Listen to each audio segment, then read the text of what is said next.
नमस्कार दोस्तों, आइए जानते राजस्थान की बड़ी खबरें। पहली खबर, राजस्थान में वन स्टेट वन इलेक्शन की कवायद तेज। राजस्थान में वन स्टेट वन इलेक्शन की कवायद तेज हो गई। इस दिशा में भजन लाल सरकार जल्द ही फैसला ले सकती है। बताया जा रहा है कि 49 शहरी निकायों में जल्द ही प्रशासक की नियुक्ति की जा सकती है। 25 नवंबर को ही 49 निकायों में कार्यकाल खत्म होना है। इसके बाद अगले साल पंचायत चुनाव के साथ इलेक्शन करवाने के लिए इन निकायों में प्रशासक लगाने होंगे। यूडीएच विभाग इसको लेकर विधि विभाग को प्रस्ताव भी भेज चुका है। चर्चा ये भी है कि राजस्थान सरकार अध्यादेश के जरिए वन स्टेट वन इलेक्शन पर फैसला कर सकती है। बता दें कि यूडीएच मंत्री जाबर सिंह खर्रा कई बार कह चुके हैं कि राजस्थान में हर हाल में वन स्टेट वन इलेक्शन लागू किया जाएगा। राजस्थान सरकार की मंशा प्रदेश में 291 निकाय 7000 पंचायतों में एक साथ चुनाव करवाने की है। रविंद्र सिंह भाटी के खिलाफ राजकार्य में बाधा डालने का मामला दर्ज। शिव विधायक रविंद्र सिंह भाटी की अगुवाई में जिले के बैया गांव में औरण गोचर जमीनों को राजस्व रिकॉर्ड में दर्ज करवाने और निजी कंपनी को तब तक काम नहीं करने देने के संबंध में चल रहे आंदोलन के बीच पुलिस ने शिव विधायक के खिलाफ झिंझिन्याली थाने में भारतीय न्याय संहिता की विविध धाराओं के अंतर्गत मामला दर्ज किया गया है। कृषि विभाग की योजनाओं में 15 दिसंबर से मिलेगी सब्सिडी। किसानों के लिए खुशखबरी। राजस्थान के किसानों को कृषि विभाग की 10 योजनाओं के तहत सब्सिडी का लाभ जल्द ही मिलेगा। 15 दिसंबर को यह राशि किसानों के बैंक खातों में सीधे जमा की जाएगी। कृषि विभाग ने घोषणा की है कि करीब 200 करोड़ रुपए की सब्सिडी विभिन्न योजनाओं के तहत किसानों को प्रदान की जाएगी। राजस्थान एग्रीकल्चर इंफ्रास्ट्रक्चर मिशन के तहत किसानों को 5500 फार्म पॉन्ड के लिए सहायता राशि डायरेक्ट बेनिफिट ट्रांसफर के माध्यम से प्रदान की जाएगी। तारबंदी योजना 10,000 किसानों को सब्सिडी दी जाएगी। पाइपलाइन योजना 2000 किलोमीटर पाइपलाइन के लिए सहायता। नहरी क्षेत्र में डिग्गियां 500 डिग्गियों के लिए भी सब्सिडी जारी होगी। राजस्थान में पट्टों को लेकर राहत भरी खबर। राजस्थान सरकार ने जमीनी पट्टे देकर जनता को राहत भरी खबर दी है। नगर परिषद, नगर पालिका या किसी भी स्थानीय निकाय में जमीन का पट्टा अब आसानी से लिया जा सकेगा। इसके अलावा अब पट्टे पर अब किसी प्रकार का कोई लोगो नहीं चस्पा किया जाएगा। इसके अलावा सभापति या अध्यक्ष को पट्टे पर 15 दिन के अंदर हस्ताक्षर करना जरूरी होगा। ऐसा नहीं करने पर विभागीय उप निदेशक को पट्टा जारी करने का अधिकार रहेगा। इसको लेकर कुछ दिनों पहले ही विशिष्ट सचिव और निदेशक कुमारपाल गौतम ने आदेश जारी किया था।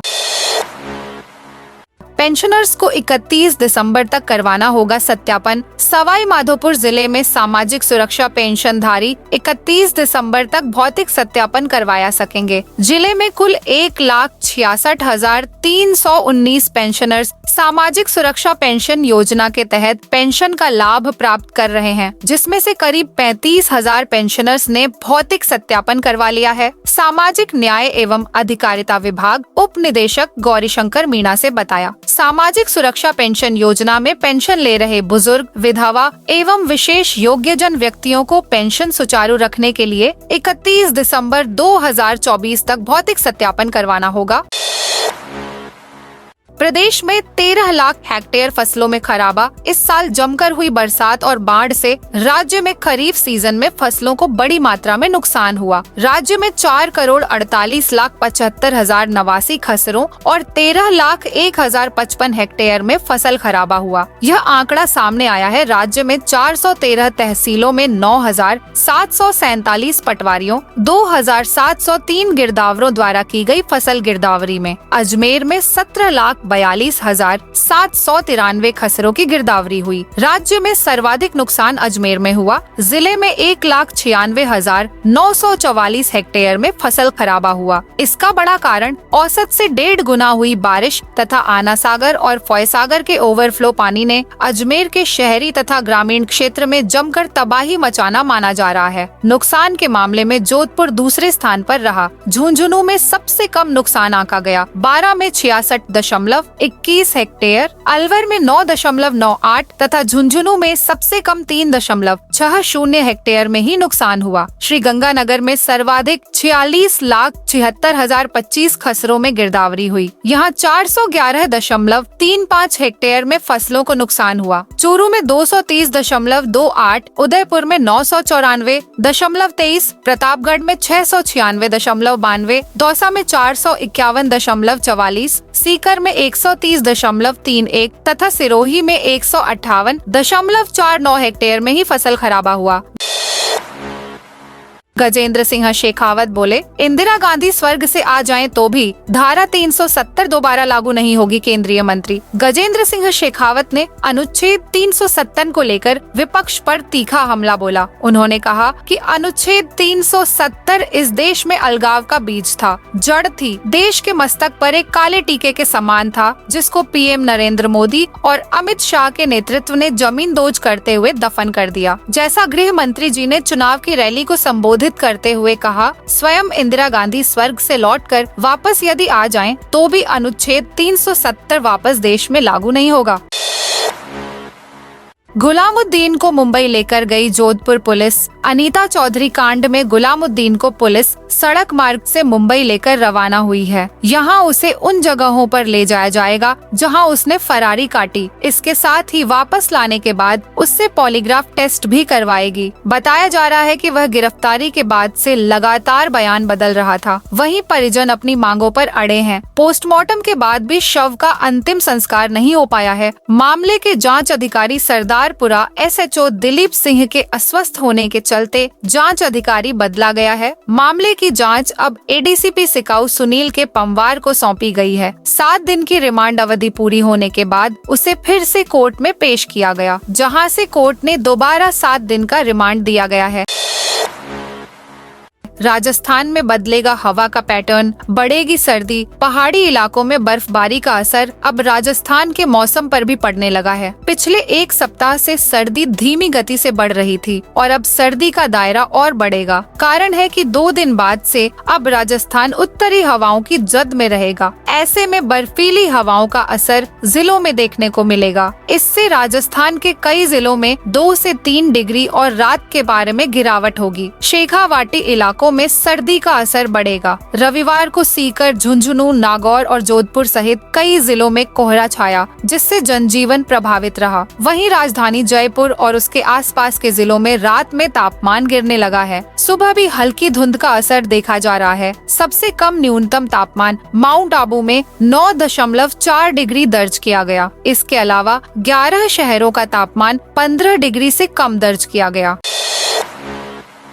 स्वर्ण नगरी में सैलानियों के भ्रमण पथ पर सुबह से स्वच्छंद विचरण करने वाले पशुओं का जमावड़ा रहता है तथा कई बार ये पशु पास से गुजरने वाले देशी विदेशी सैलानियों को चोटिल कर चुके हैं। यहाँ पशुओं का निशाना बनने वाले विदेशी ज्यादा होते हैं, क्योंकि उन्हें इन पशुओं से संभावित खतरे की जानकारी नहीं होती। स्वर्ण नगरी में गत 15 वर्ष से पशुओं के स्वच्छंद विचरण की समस्या बनी हुई है। हकीकत यह है कि 500 से ज्यादा पशु शहर की सड़कों पर घूमते देखे जा सकते हैं। बावजूद इसके जिम्मेदार विभाग उदासीनता की मोटी चादर से बाहर निकलने को मानो तैयार नहीं है। गत 1 वर्ष में 2 दर्जन देसी विदेशी मेहमानों के इन पशुओं से चोटिल होने की घटनाएं सामने आ चुकी हैं। मेवात में बिना डिग्री चल रहे अवैध अस्पताल। डीग जिले के मेवात क्षेत्र में अवैध तरीके से बिना डिग्री और लाइसेंस के जच्चा बच्चा केंद्र एवं क्लिनिकों का संचालन चिकित्सा विभाग की बिना रोक टोक के किया जा रहा है। सितंबर महीने में 200 के करीब निजी क्लिनिक संचालकों को नोटिस देकर केवल दस्तावेज मांगे गए थे और विभाग ने उसके बाद कोई कार्यवाही ही नहीं की है, जबकि नियम के अनुसार चिकित्सा विभाग अधिकारियों को मौके पर ही दस्तावेजों की जांच कर बिना दस्तावेज और डिग्री के पाए जाने पर क्लिनिक को सील कर संबंधित थाने में मामला दर्ज करने का प्रावधान है। उदयपुर की अम्बेरी पुलिया से लेकर राजसमंद के गोमती चौराहे तक के 79 किलोमीटर हाईवे। नंबर 8 को IRFIC international road federation India chapter की ओर से गोद लिया गया है। इसके पीछे सड़क सुरक्षा मकसद है। इसके तहत संगठन 5E यानी engineering of road, engineering of vehicles and policy interventions, education एवं मास अवेयरनेस, एनफोर्समेंट और इमरजेंसी केयर पर काम करेगी। इन 5E में अलग अलग विभागों से जुड़ी व्यवस्थाओं में सुधार किया जाएगा और इस मार्ग को 2030 तक एक्सीडेंट फ्री बनाने के प्रयास किए जाएंगे। इसी के साथ यह राजस्थान की पहली सड़क ऐसी भी हो गई है जिसे गैर सरकारी संगठन को गोद दिया गया है। इसके लिए केंद्रीय सड़क परिवहन विभाग मानव संसाधन मंत्रालय ने अनुमति दी है। यह योजना देश के 7 राज्यों में शुरू की गई है। राजस्थान में एकमात्र इसी सड़क को पायलट प्रोजेक्ट के तहत शामिल किया गया है। International road federation India chapter के अध्यक्ष के कपिला ने प्रमुख शासन सचिव कृष्ण कुणाल को पत्र लिखकर इस प्रोजेक्ट में सहयोग भी मांगा है। ऑनलाइन गेमिंग युवाओं को बना रही कर्जदार। ऑनलाइन गेमिंग ने नागौर के शहरी ही नहीं, गांव के भी कई लोगों पर ठगी के जरिए लाखों का कर्ज चढ़ा दिया है। ऑनलाइन गेमिंग ने नागौर के शहरी ही नहीं, गांव के भी कई लोगों पर ठगी के जरिए लाखों का कर्ज चढ़ा दिया है। साइबर ठगी करने वाले शातिर नित नए तरीकों से अपनी कमाई में जुटे हैं। इस तरह की कई शिकायतें साइबर थाने में भी मिली हैं। इसके अलावा शादी का निमंत्रण पत्र ठगी का भी आमंत्रण बन रहा है। व्हाट्सएप पर परिवार का मिला शादी कार्ड खोलना ही लोगों के खाते साफ कर रहा है। सूत्रों के अनुसार साइबर ठगी रुक नहीं रही। शर्म के मारे अब लोग रिपोर्ट तक कराने से बचने लगे हैं। वो साइबर एक्सपर्ट अथवा थाने तक पहुंचते तो हैं, पर आगे ठगी ना हो इसके इंतजाम के बारे में जानने पुराने मामले का न फॉलो अप लेते हैं, न ही उसकी जानकारी देने में आगे आते हैं। साइबर ठग नित नए आइडिया से लोगों के खातों में सेंध लगा रहे हैं। इन दिनों शादी कार्ड भेजकर भी ठगी की जा रही है। नागौर में इस तरह के 3-4 मामले हो चुके हैं। बाड़मेर में ई मित्र संचालक के घर से करीब 70 लाख रुपए की ज्वेलरी और कैश की चोरी हो गई। शनिवार रात करीब 2 बजे खिड़की के सरिये तोड़कर चोर घर में घुसे। चोर घर से लोहे की पेटी बॉक्स बाहर ले गए, जिसमें 80 तोला सोना, 2 किलो चांदी की ज्वेलरी और करीब 2 लाख रुपए कैश थे। यही नहीं, चोर बच्चे की गुल्लक फोड़कर भी पैसे ले गए। घटना ग्रामीण थाना इलाके के चूली गाँव की है। घर में 3 कमरे हैं। परिवार के सदस्य अन्य कमरों में सो रहे थे। सुबह जब उठे और रूम का गेट खोलने की कोशिश की तो वह अंदर से बंद मिला। सूचना पर ग्रामीण थाना, रीको थाना पुलिस, एसपी और डीएसपी ने मौके पर पहुंचकर घटना की जानकारी ली। एफएसएल टीम ने घटना स्थल से सबूत जुटाए हैं। डॉग स्क्वाड बुलाकर चोरों की तलाश शुरू की। आयुष्मान योजना में लाभार्थियों की जाएगी eKYC। आयुष्मान आरोग्य योजना के तहत लाभार्थियों की eKYC करने के लिए चिकित्सा विभाग द्वारा कार्य योजना के अनुसार ग्राम पंचायत स्तर पर eKYC शिविरों का आयोजन किया जा रहा है, जिसमें छूटे हुए लाभार्थियों की eKYC CHO, ANM, आशा व PHS के माध्यम से की जाएगी। आयुष्मान eKYC मेगा कैंपों में अधिक से अधिक लाभार्थियों की eKYC की जाएगी, ताकि समय रहते हर नागरिक का आयुष्मान कार्ड बने, जिससे भारत सरकार की जन कल्याणकारी योजना के तहत 5 लाख रुपए तक का आवश्यकता होने पर उपचार निःशुल्क करवाया जा सके। इस योजना के तहत न केवल राजस्थान में बल्कि अन्य राज्यों में भी जाकर अपना उपचार करवाया जा सकता है। जलगांव में कांग्रेस पर बरसे सीएम भजनलाल। राजस्थान के मुख्यमंत्री भजनलाल शर्मा ने महाराष्ट्र प्रवास के दौरान रविवार को जलगांव में प्रवासी राजस्थानी सम्मेलन को संबोधित किया। उन्होंने प्रवासी राजस्थानियों से डबल इंजन की सरकार में महाराष्ट्र के विकास को गति देने के लिए भाजपा महायुति प्रत्याशी सुरेश दामू भोले को भारी मतों से विजयी बनाने का आह्वान किया। इस दौरान मुख्यमंत्री ने कहा कि प्रधानमंत्री नरेंद्र मोदी के नेतृत्व में वर्ष 2014 के बाद देश में परिवर्तन आया है और गरीब कल्याण की योजनाओं और विकास कार्यों के माध्यम से भाजपा सरकार ने देश की तकदीर बदलने का काम किया है, जबकि 2014 से पहले कांग्रेस की सरकार में घोटालों और भ्रष्टाचारों की नई इबारतें लिखी जाती थीं। चेक बाउंस के आरोपी को 2 साल की सजा। न्यायालय विशिष्ट न्यायिक मजिस्ट्रेट हिमानी जैन ने चेक बाउंस मामले में जयतारण निवासी बाबूलाल वैष्णव निवासी को 2 साल कारावास तथा 30 लाख रुपए के जुर्माने से दंडित किया। अभियुक्त ने परिवादी इंडसेंड बैंक लिमिटेड से वाहन के लिए आरण लिया था। लोन राशि की अदायगी नहीं की। वारंट खाते के सेटलमेंट के लिए अभियुक्त ने परिवादी बैंक को 21,26,000 रुपए का चेक दिया, जो बाउंस हो गया। परिवादी की ओर से अधिवक्ता अवतार सिंह उप्पल ने पैरवी की।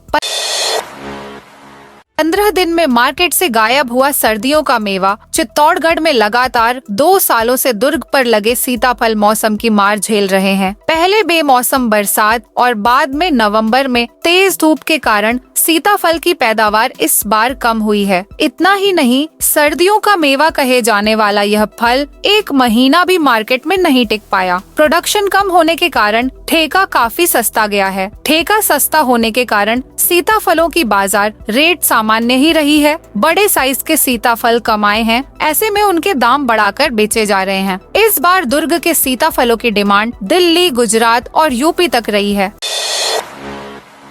बड़ी सादड़ी के लिए रोडवेज बस की नई सेवा शुरू। बड़ी सादड़ी से छोटी सादड़ी जाने के लिए जयपुर से बड़ी सादड़ी चलने वाली रोडवेज को बढ़ाकर छोटी सादड़ी तक रोडवेज की सेवा शुरू हो गई है। बता दें कि वैशाली नगर वाली रोडवेज बस जो जयपुर से सुबह 7 बजे रवाना होकर अजमेर, भीलवाड़ा, चित्तौड़गढ़ होकर प्रतिदिन रात्रि 8:30 बजे बड़ी सादड़ी आती है। इस बस को बड़ी सादड़ी रात्रि स्टॉप के बजाय अब उसका रात्रि स्टॉप छोटी सादड़ी कर दिया है। यह 8:30 रात्रि बड़ी सादड़ी से रवाना होकर 33 किलोमीटर की दूरी तय कर छोटी सादड़ी पहुंचती है और रात्रि स्टॉप करती है। विश्व युद्ध के सैनिक की बुजुर्ग विधवा की पेंशन रुकी। गुजारा तो मुश्किल से ही चलता है, एक ही दिन भोजन कर पाते हैं। कभी पड़ोसियों से मदद मिल जाती है तो खाना खा लेते हैं। ये कहना है द्वितीय विश्व युद्ध में हिस्सा लेने वाले भारतीय सैनिक मूल सिंह की विधवा 95 वर्षीय समद कंवर का। उनका एक वीडियो सामने आया है जिसे किसी व्यक्ति ने शूट किया है। वीडियो फ्लौदी के टेकरा गाँव का है। इसके बाद शेरगढ़ विधायक ने मामले का संज्ञान लेते हुए जल्द से जल्द उनकी पेंशन चालू करने की बात कही। पानी विवाद को लेकर टंकी पर चढ़े ग्रामीण। बाड़मेर शिवकर गांव में पानी की टंकी से पाइपलाइन जोड़ने को लेकर 2 गांवों में विवाद हो गया। एक पक्ष वहां से पाइपलाइन जोड़ने नहीं दे रहा है। इस पर नैनावा गांव के ग्रामीणों ने पानी की टंकी पर चढ़कर प्रदर्शन किया, पाइपलाइन जोड़ने की मांग करने लगे। जानकारी मिलने पर जेईएन और एक्सएन मौके पर पहुंचे। लोगों से समझाइश कर ग्रामीणों को नीचे उतारा, लेकिन गालाबेरी के सरपंच सहित ग्रामीण मानने को तैयार नहीं है। जलदाय विभाग का कहना है कि प्रशासन को लेटर लिखा है, जल्द प्रशासन के सहयोग से जोड़ा जाएगा। यह थी आज राजस्थान की बड़ी खबरें।